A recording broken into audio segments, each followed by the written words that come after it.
আজিৰ কেবিনেটত এটা অত্যন্ত গুৰুত্বপূৰ্ণ সিদ্ধান্ত লোৱা হয় যে ৰাজ্যত 18 বছৰৰ ওপৰত কোনো নাগৰিককে নতুনকৈ আধাৰ কাৰ্ড দিয়া নহ'ব। Meaning that any citizen who are 18 plus তেখেতসকলে অসমত এতিয়াৰ পৰা আধাৰ কাৰ্ড নাপাব। কিন্তু ইয়াতে আমি শিডিউল ট্ৰাইব, শিডিউল কাষ্ট আৰু টি গাৰ্ডেনৰ 18 বছৰ হ'লেও ওপৰত হ'লেও আমি এবছৰলৈ দি থাকিম, কাৰণ এই সেগমেন্ট কেইটাত এতিয়াও সেচুৰেশন পোৱা নাই। কিছু মানুহে আমাৰ লোকেল মানুহে এতিয়াও আধাৰ কাৰ্ড পাব বাকী আছে।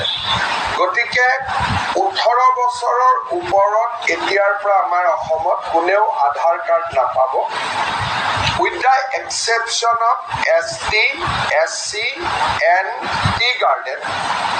That is also for another 1 year. এবছৰৰ পিছত এই কমিউনিটিৰো আধাৰ কাৰ্ড নৰ্মেলি নাপাব। যদি কোনোবা আধাৰ কাষ্টৰ মানুহ আধাৰ কাৰ্ড পাব বাকী থাকি গ'ল, তেখেতসকলে উইদিন দিছ মান্থ, এই মাহৰ ভিতৰত আমি আবেদন কৰিবৰ কাৰণে আহ্বান জনাম যে ইয়াৰ পিছত এই উইণ্ডোটো খোলা নাথাকিব। সেইকাৰণে আমি ছেপ্টেম্বৰ মাহটো তেওঁলোকক আবেদন কৰিবৰ কাৰণে সময় দিম। আৰু এই যিখন নটিফিকেশ্যন, এই নটিফিকেশ্যনখন অক্টোবৰৰ প্ৰথম সপ্তাহৰ পৰা কাৰ্যত পৰিণত হ'ব। তাৰ পিছতো কোনোবা যদি বিশেষ মানুহ বিশেষ কাৰণত বাদ পৰি যায়, তেওঁলোকে ডিচিক এপ্লাই কৰিব লাগিব।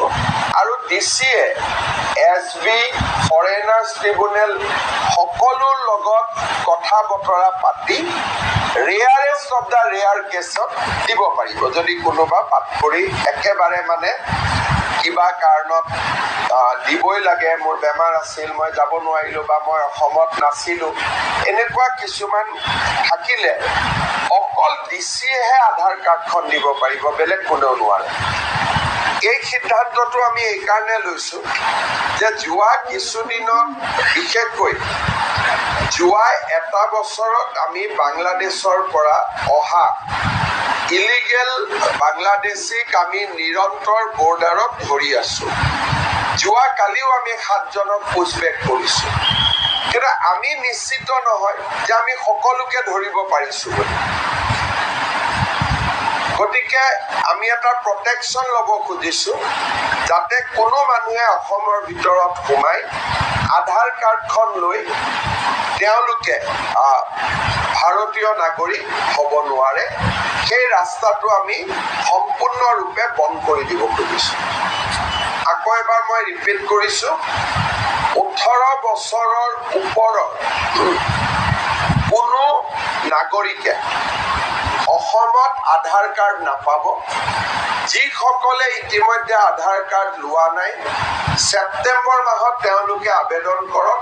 আমি এমাহৰ কাৰণে উইণ্ডো এটা খোলা ৰাখিম। দ্বিতীয়তে, ST, SC আৰু টি গাৰ্ডেনৰ কাৰণে এই উইণ্ডোটো এবছৰৰ কাৰণে খোলা থাকিব।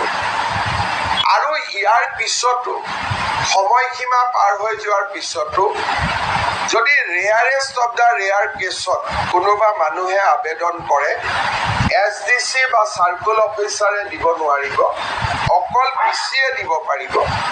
ডিচিয়ে দিয়াৰ আগতে SB report, foreigners tribunal report গোটেইখিনি সংগ্ৰহ কৰিহে ডিচিয়ে দিব পাৰিব। আৰু আমাৰ আধাৰ সেচুৰেশ্যন ইজ 103%।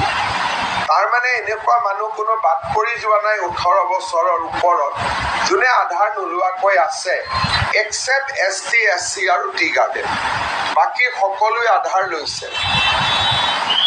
চতুৰ্থতে, যি ধৰণে আমি বাংলাদেশী নাগৰিকক আবদ্ধ কৰিছোঁ, 100% আমি যিহেতু কৰিব পাৰিছোঁ বুলি ভবা নাই। গতিকে এই ক্ষেত্ৰত যিকোনো মানুহে নাগৰিকত্ব যাতে আধাৰৰ জৰিয়তে ল'ব নোৱাৰে, this decision will act as a big